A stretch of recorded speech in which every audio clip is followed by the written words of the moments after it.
How to activate your Just Eat Courier account. Hello everyone, welcome to my channel. In this video, I'll guide you on how you can activate your Just Eat Courier account. Well, first things first, you want to log into your account, and once you're logged in there, it should give you the option to activate your account if you haven't yet activated. You want to simply head over to the activation page and follow the instructions in the application and provide the required documents. Now what you'll have to do, the instructions are, you want to enter your full name as it appears on your government issued ID. Now remember this carefully. You also need to provide details of your food delivery insurance.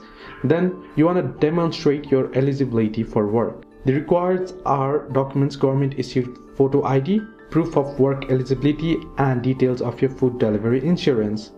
Now there are other considerations as well. You must be independent contractor to provide delivery services on the Just Eat network. You must be responsible for completing your own tax returns. You are responsible for paying any substitutes you may use.